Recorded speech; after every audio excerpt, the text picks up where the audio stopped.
मुंबई में राजनीतिक हलकों में सनसनी फैलाते हुए एनसीपी अजीत गुट नेता बाबा सिद्दीकी की शनिवार रात गोली मारकर हत्या कर दी गई।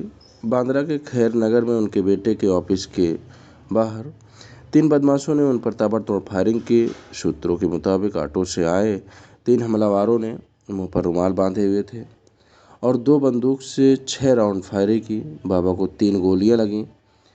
पुलिस जांच में सामने आया है कि आरोपी पिछले 2 महीने से बाबा के घर और बेटे के ऑफिस की रेकी कर रहे थे।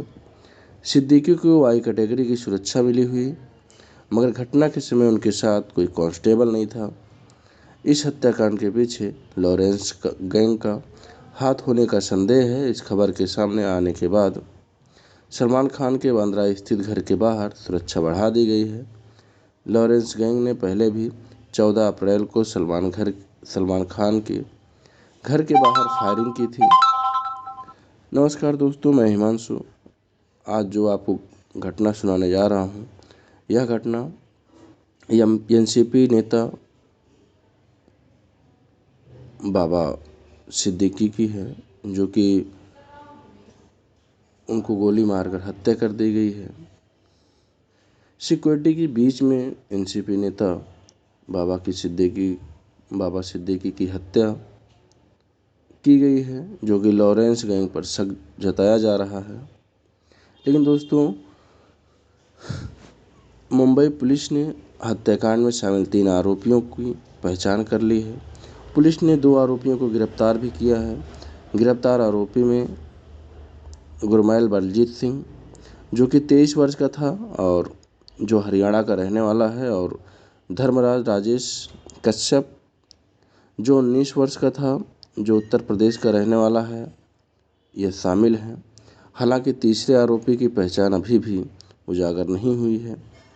मुंबई पुलिस दिल्ली, मध्य प्रदेश और हरियाणा के तीसरे आरोपी की तलाश में जुटी हुई है। गौरतलब है कि घटना के दौरान पटाखों की आवाज़ ने हमलावरों को कुछ हद तक छुपाने में मदद की थी। सूत्रों के अनुसार शनिवार की रात दुर्गा विसर्जन जुलूस के दौरान पटाखों की आवाज़ के बीच हमलावरों ने सिद्दीकी पर गोली चलाई। पटाखों के शोर ने फायरिंग की आवाज़ को दबा दिया। हमले के बाद हमलावर भाग खड़े हुए, लेकिन भीड़ ने 2 को दबोच लिया। पुलिस ने आरोपियों के खिलाफ भारतीय दंड संहिता और आर्म्स एक्ट के तहत मामला दर्ज किया है। बाबा सिद्दीकी हत्याकांड में जो जांच में कई मोड़ आ रहे हैं। पुलिस सिर्फ लॉरेंस गैंग के एंगल पर ध्यान नहीं दे रही है, बल्कि कॉन्ट्रैक्ट किलिंग, व्यापारिक प्रतिद्वंदिता और एसआरए विवाद जैसी अन्य संभावनाओं पर भी गौर कर रही है।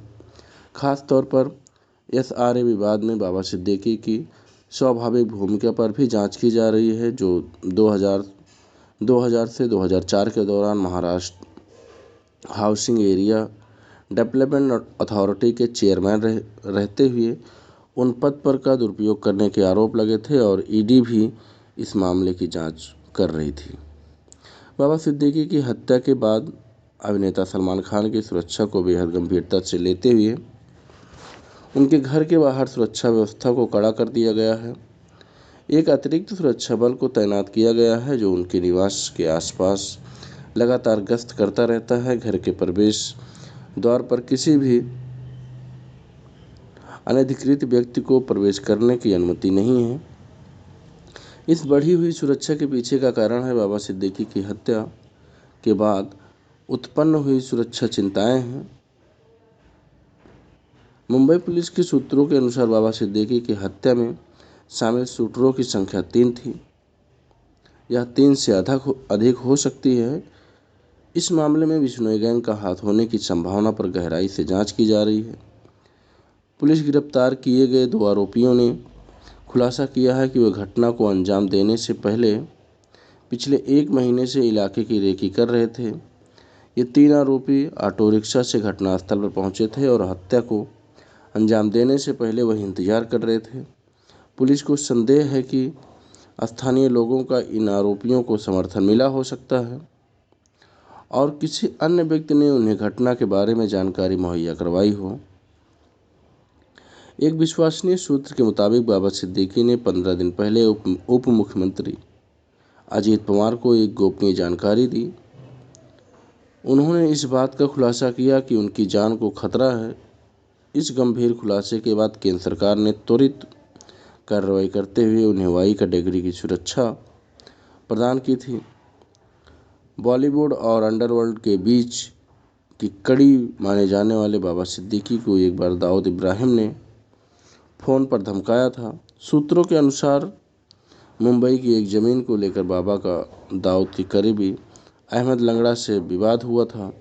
इस विवाद के बाद छोटा शकील ने बाबा को धमकी दी थी कि इस विवाद से दूर रहो, मगर सिद्दीकी ने पुलिस स्टेशन में शिकायत कर दी, जिसके बाद शकील को गिरफ्तार कर लिया गया। नाराज दाऊद ने बाबा को फ़ोन करके कहा था वह राम गोपाल वर्मा से कहकर उनकी बायोपिक एक था एमएलए बनवा देगा। बॉलीवुड और राजनीति के बीच एक कड़ी के रूप में माने जाने वाले बाबा सिद्दीकी की इफ्तार पार्टियां हमेशा चर्चा में रहती थी। रमज़ान के दौरान उनकी पार्टियों में बॉलीवुड के बड़े सितारे जिससे सलमान खान और शाहरुख खान भी शामिल होते थे।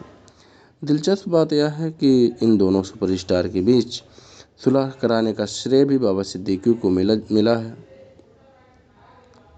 महाराष्ट्र के पूर्व मंत्री बाबा सिद्दीकी ने इस वर्ष 8 फरवरी को कांग्रेस छोड़कर 10 फरवरी को अजीत पवार की नेशनल कांग्रेस पार्टी में शामिल हुए। बाबा सिद्दीकी का राजनीतिक सफर काफ़ी लंबा और प्रभावशाली रहा।